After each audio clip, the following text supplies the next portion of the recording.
Hey up, Rock God 2004 back with another video for you. This is an Iron Maiden one that I'd actually forgot to do. Um, Apart from Japanese and the mixed 12-inch singles that I did, some of which were European and stuff. This is some different pressings of albums that I've got that I was going to do a video of anyway, because I did the UK first pressings and then I did the Japanese, and I did 12-inch singles and picture discs and stuff. So this is some foreign pressings that I've got. I wanted them because I just like the look of them. It's weird because when I was a kid in the 70s and 80s, the EMI label was that one that you see on the Sex Pistols Anarchy in the UK, where it's half red, half brown, and the half red is like a big EMI. You'll know it if you know the label, you know it. Simple as that. I do have like a couple of Iron Maiden records with that label imports, and it just fascinates me to stand and watch them play with that label. It's bizarre, and I just like the look of it. So some of these have got that, but some of them are different as well. So that there's about 10ish or so of imports. So we'll get cracking with the first one. So the first one is the first album, Iron Maiden, from 1980. This is a Canadian release. The two things that I really wanted this for, one, because it's got Sanctuary on, and the UK one doesn't. And the other reason is the label. It's on Harvest, but you'll know what I mean when I show you. I got this from Sound It Out. Tom sold me this, bless him. I just went in the shop one day and he had it, and I was like, he went, "Are you after this?" I went, "Yes." So this was it. I found it strange enough to see Sanctuary on the track list in there as well. But when I seen this, I was, wow, it just looks amazing.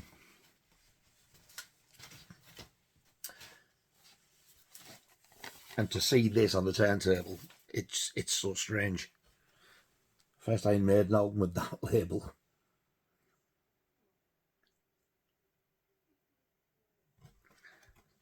And then you get Sanctuary between Strange World and Charlotte the Harlot.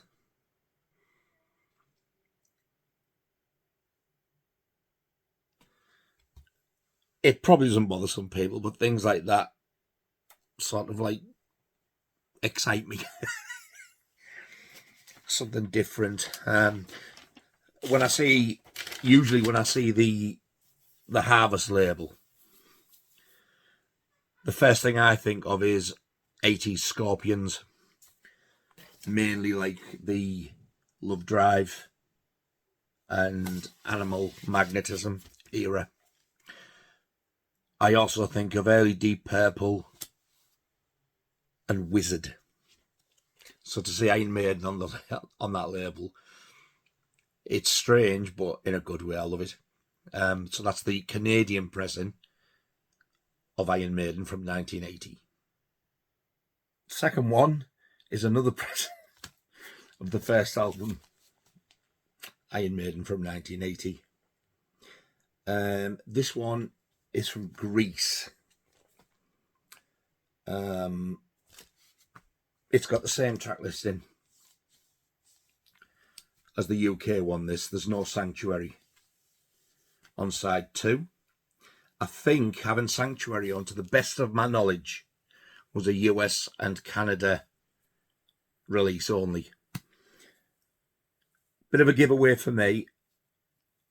If you're looking for a Greek pressing, they usually have that on.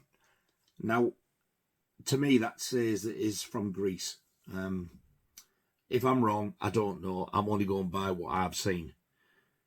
But to me, the Greek pressings that I've seen have always got that on, and I don't think I've ever seen it on any other ones, or just ones from Greece.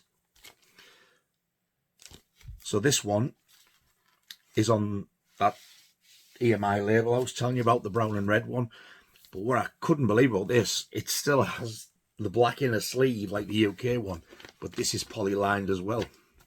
Now, I don't know whether the Greek version did actually come with one of these or whether the previous owners transferred it into one of them. Anyway, this is just bizarre. The first Iron Maiden album on the old EMI label, as opposed to the Eddie labels or that awful, awful cream EMI label. And side 2, again, same track listing, no Sanctuary, same as the UK one. So when I first played that, it's not even so much the first time I played it. Even when I play it now, I'm looking, and it's just so bizarre to see an Iron Maiden record with that label. Because the last time I seen a record player with that label, it will have been somebody like Kate Bush. Early Queen ones had it. Cliff Richard, Olivia Newton-John. Just the old, really old 70s and 80s stuff, really. And for me, it's just a bit of a novelty to see Maiden with that label. So there you go, another one of Iron Maiden from 1980. This one's another Canadian pressing. I was very lucky to get this. I'm sure I got this for less than £20 or just over £20, one of the two. I haven't had it that long, really, about 2-3 years. This is the Canadian pressing of Killers. This does have the Eddie labels, but it also has an extra track, which the UK one doesn't. We did get the song, but we had to get it on single over here, and it's that one there. Twilight Zone. It was released as a double A side, Twilight Zone and Wrathchild on the other side. Plain white sleeve. The Eddie labels, similar to the UK. But this one, again, is on Harvest look instead of EMI. But instead of getting the green Harvest label, you're getting the Eddie Picture labels. I love the look of the centre of US and Canadian pressings as well. It's just the shape of them. You see where that round groove is there all the way around. You don't get that shape in the UK. You can just tell when they're from America or Canada. The first album from Canada had like a big sort of circle in the middle. That's another telltale sign. So there you go. There's ball of fluff. Side 2 with Twilight Zone being the second track. Go away. And after Killers. I was so pleased to get this. Another thing, underneath the Iron Maiden logo is the album title, Killers. You don't get that on the UK one either. I think it does say Killers on the top on our edition. It's strange how so different, like from country to country, how things can change, track listings and stuff. It's really weird. But they're nice. If you can get out of them, they're just nice to have. I mean, 1981. It's 42-year-old. Looks amazing. On Harvest, Canadian pressing of Killers. And another pressing of Killers. I wanted this one for a long time. This one was for the label. This looks gorgeous. I thought this was the only one that had the label like this, but I always get corrected Glitz on this one as well. Well, I've not seen it, I don't know. This one is Dutch. This one's from Holland. Same track listing as the UK. No Twilight Zone. Now this one did have, this is the original in a black sleeve that you did get with it. And this is why I wanted this one. Look at this. The top. Ooh, this excites me. The top of the label not only has the album title on, Killers, but it's in the proper font. Look at that. I just think that looks so cool. I love that. For me, the UK one should look like that, but it doesn't. Labels look the same, like the Eddie, the track listing, the Iron Maiden on the side, but the fact that that says Killers in red at the top for me just sets that off. Absolutely love that. I love this album. This was the first Iron Maiden album I ever owned. I've told the story before. I've actually been a big Maiden fan, massive Maiden fan, before this came out. I sort of got into them and discovered them. I didn't discover them, I discovered them the year before and I hated them because I was into punk. But this was the first LP I bought, and the reason I bought this one is because I kept going into town for the debut and it was just constantly sold out. And then I seen this and I thought, oh, they've got a new one. And this artwork knocked me sick because of the blood on the axe. Because I knew that's how bad I was before I watched horror. But yeah, I love this one with the Killers logo on the label. So another 1981 present of Killers. This one, I can't remember whether I showed it or not in my bootlegs video. So I'm going to show it again just in case. This is a bootleg copy of The Number of the Beast. When I first got this, I thought that was a tear in the sleeve.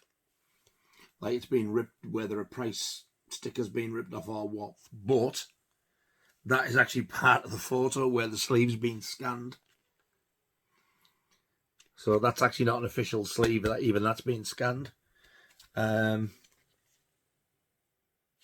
you get an inner? No, you don't. It's a plain white, horrible sleeve. I hate them. It does say EMC 3400, which is the UK catalogue number. It's a very dark label because it's obviously been copied because it's a bootleg. So you can't really see the artwork or the graphics as clear. It's bad on Eddie's teeth, that one as well. You can't see hardly any of the front row. But the two good things about this is it's this really nice dark red. It's like almost like a sort of a maroon colour.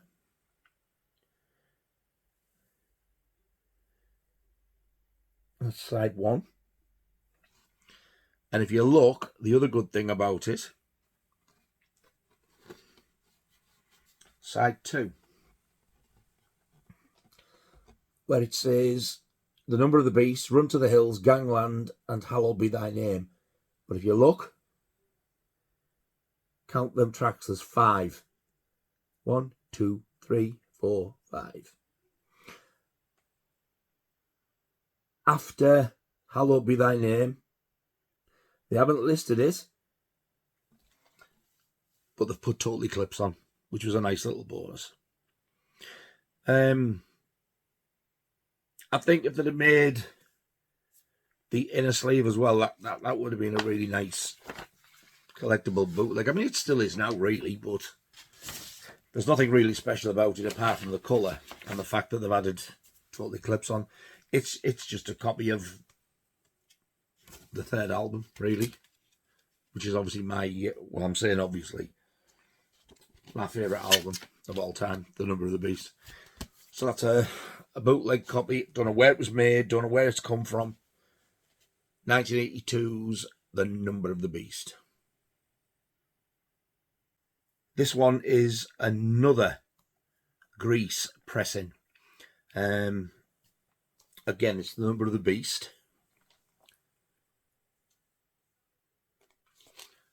There it is again. The thing I was saying. Same track listing as the UK. With the exception of the bootleg, I think there's only Japan who got Total Eclipse on this. And then when that 40th anniversary one came out, they actually took Gangland off and put Total Eclipse on instead. I wasn't happy about that because I think I'm in the minority. I love Gangland. I think it's a great song, and that intro on Clive's drums is phenomenal. Sounds quite jazzy. It just goes to show what a brilliant drummer he was. So originally, what they should have done, or according to Steve Harris, they were in a rush. They had to pick one quick, and he says they should have made it the other way around. So what he was actually saying is, Total Eclipse should have been on the album, and Gangland should have been the B-side to The Number of the Beast. I don't know. This is in just a poly clear one. And again, like the first album that I've got the Greek pressing of, it's that lovely old EMI label. And it's weird to see Run to the Hills and The Number of the Beast play watching that label, because it's just not the norm for me. But I do love this. I think this is a great pressing. It's strange when you hear that voice, the War to You, or Earth and Sea, and then when you look, there's no Eddie label. It's that. It is strange. It's really odd. I think I first noticed it when I was playing it, because I just put it on and let it play, and when I first looked up, I was like, wow, look at that. It was when Children of the Damned was on. And it was like, this is just messed up. Weird. In a good way. Not bad. I miss AMI. I know they've started up again, but it's not the same.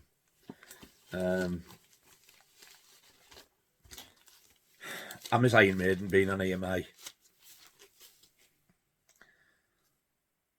But now they're on Parlophone, which belongs to Warner Brothers. EMI started up again, but I noticed that they're still releasing Queen records on it. So I think Iron Maiden should go back to EMI. Another 1982 original, The Number of the Beast. This next one's US import. And this is a picture disc. And this is quite possibly one of my favourite picture discs of all time. The artwork on this is absolutely beautiful. And this is the special limited edition picture disc for Peace of Mind. Look at that. That was the World Peace Tour artwork. It does have the rare sticker still, but it is loose. The stickiness is worn off, but it's in there. It's present. That's all that matters. And this one, like it says there, it's got Cross-Eyed Mary on it, which is the Jethro Tull cover they did, and it's the B-side of The Trooper. That was never on any other release. It's not on the US black vinyl. It's not on the UK black vinyl or any other country. It was only ever on this, as far as albums go. And the only other way you could get it was the B-side of The Trooper. Now, this does have some scratches on. And it was like that when I bought it.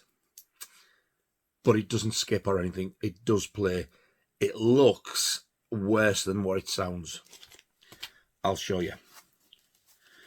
So this is still in the original plastic sleeve that it came in. because there is the mark where the oval sticker used to be. You see it? Yeah, there it is. And there's the sticker. I'll take the sticker out so you can have a look at that as well. This is the second time I've owned this. I never thought I'd get this one again, and I only got this for about 30 quid.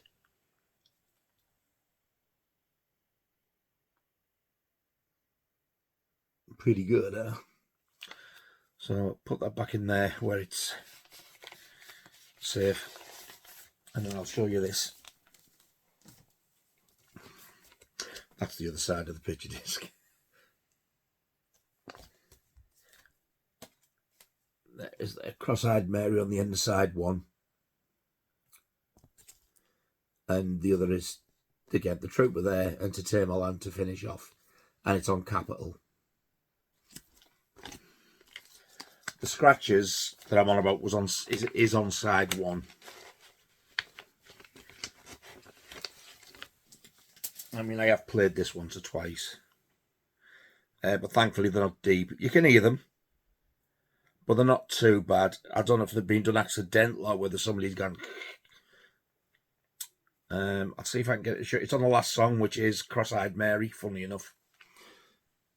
There, you see them. And they're like that pretty much on that track all the way around.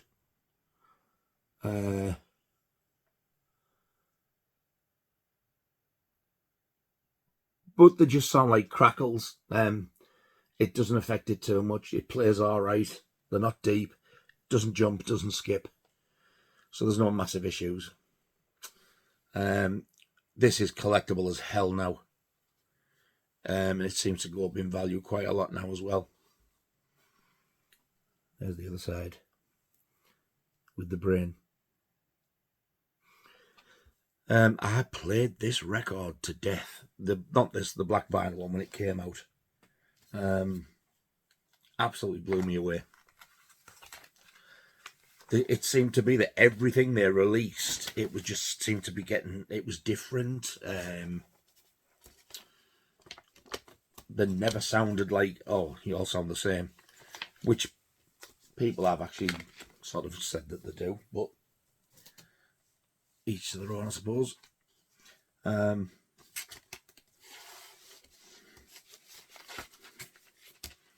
yeah, I played this so much on black vinyl. And I think I'm one of the rare few who actually isn't overly fussed on the production of this. Mainly, the guitar's all right and the drums are all right. It's the bass. Steve Harris's bass, it sounds like he's in a box. I can't describe it.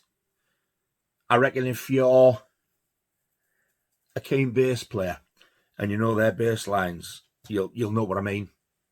If you listen to some more of the Iron Maiden studio recordings and then listen to that, you'll hear it's like a closed in a box kind of sound to it. But yeah, it's such a great album, that though. So that is a US original picture disc from 1983, Peace of Mind. Next up, this is a black vinyl pressing of Peace of Mind. This is, I've found, this is one of those ones that when people know you've got it, it's quite rare. They don't come often, and there's a couple of countries I know, 2 or 3, have this on. But you get people go, it's not that rare, and I'm thinking, oh, what's the matter? Don't you have it? And there's a little bit of jealousy now.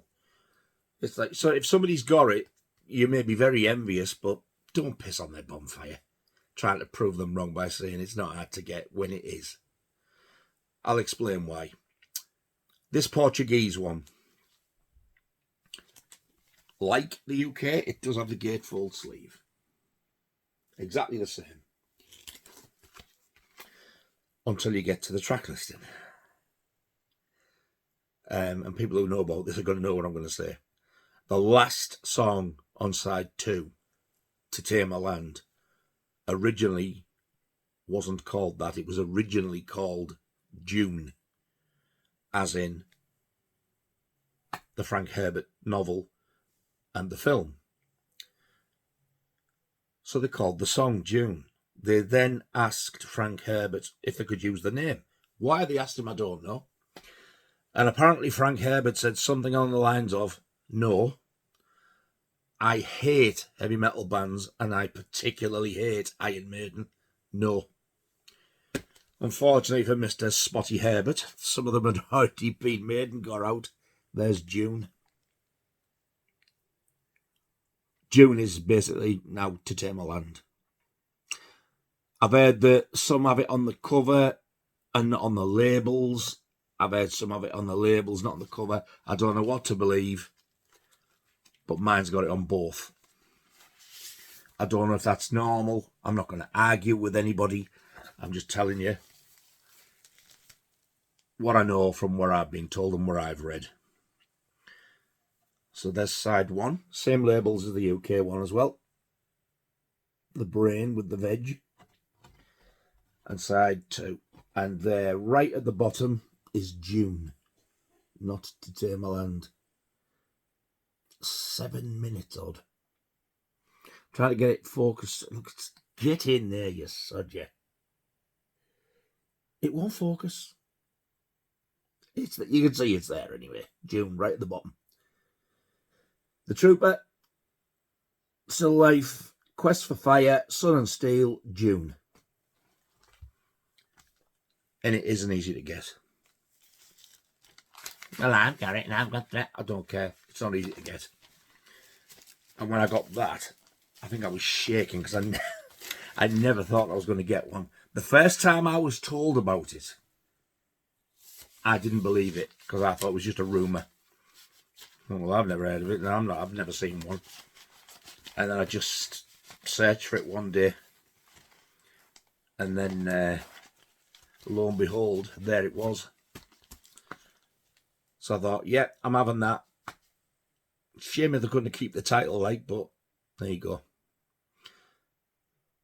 Peace of Mind, Portuguese, from 1983. This next one is another USA pressing. I love this album. Most people say it's one of their worst, if not their worst. I do not agree at all. It's got a couple of dodgy songs on, but I do love this album. This is No Prayer for the Dying. The two big differences, well, three big differences with this are, the first one is the inner sleeve. It's the same thing, but it's black and white. It's also got a slit in it, which the American ones usually do, with them being like so thin. The other two noticeable things is it's on the Epic label, not EMI, or Harvest, or Capitol. Back's the same. I still got the cellophane on. This is near mint as well. But the most recognisable thing is it's on blood red vinyl. This looks gorgeous.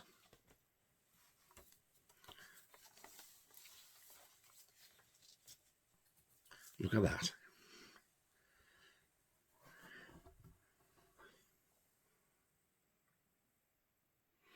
How nice does that look? I can see right through. Woo!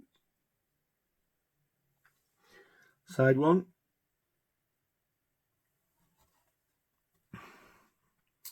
And side two. There's not a mark on it. Not a mark.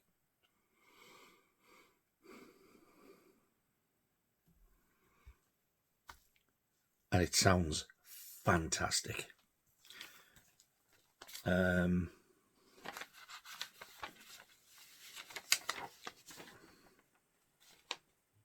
a shame about that. I wish the States used thicker paper. It's quite a big... it always happens.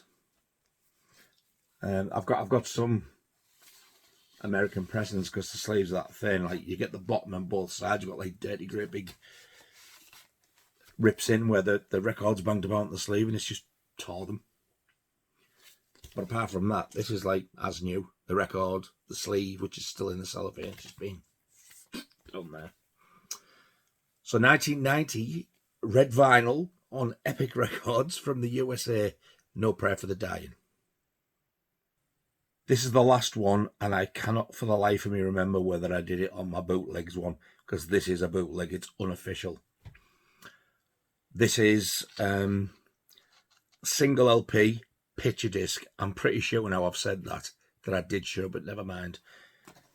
This is the first Blaze Bayley Maiden album, The X Factor, on picture disc. They've squeezed it on, but the last song on side 2, which is The Unbeliever, they've had to fade it out because they just ran out of room, because that album was never meant to be on one disc. Now it says here, made in the UK for promotional use only. EMI and a barcode. That's bollocks. It's a bootleg. It's not official. It's just nice to have. And this one is just to be looked at, because the sound quality on this is probably the worst record I've ever heard in my life. It's terrible. I can't even see. If you look, you can't even like see the gaps in the grooves, or the groove, because it's all one groove. It's that tight together. They've had to compress it to squeeze it on the record that much. You have to turn the volume really high to even hear it. It's atrocious. And over the music, all you can hear really is that rough plastic picture disc sound. Over the music, it's louder. It's really bad, the sound. It's terrible. But I do love the idea of that. A picture disc is just nice. It's cool. I love that Eddie, and it's well hated. But I think it looks mint. I think the guy who did it is called Hugh Syme, if I remember rightly. He did like the model ones anyway, the Vic Rattlehead for Megadeth. Not the paintings, but like when you see a model of him on the cover, like Count Out Extension, stuff like that. He did, same fella. And I love the X Factor. I absolutely love that album. Again, like No Prayer for the Dying, it does have some dodgy ones on, but on the grand scale of things, it's a pretty strong album for me. I do apologise if I've put that in another video, but there you go.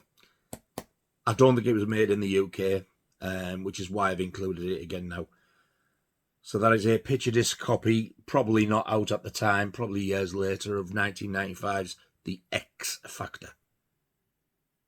I'm pretty sure that's it for the foreign pressings. I did the singles all together, and I did the 12-inch singles all together, because some of the 12 inches, like Twilight Zone, Wrathchild, Number of the Beast,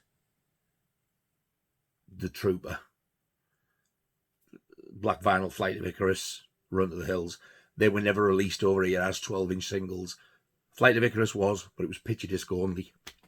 So that, rather than do two separate things, because there's not going to be that many of them, I did all the 12 inches together. I knew there was albums, foreign pressings, which I hadn't done. I forgot all about them until now, so I thought, I'm going to do that and I'll get out of the way. So that is still not the last Maiden one, because I've got all the reissues to do. I did the singles, I've got the box sets and the vinyl albums reissues. I can't wait to show you some of them when they did the picture disc ones. They are beautiful. So there's still a few more Maiden ones to do. But I'm pretty sure that's it for the foreign ones. Thank you very much indeed for watching, all two of you. I really do appreciate it. I hope you enjoyed this one. It's been a while since I've done a Maiden one. I know they seem to be quite popular. If you have subscribed, thank you so much. You're a star. It really does mean a lot.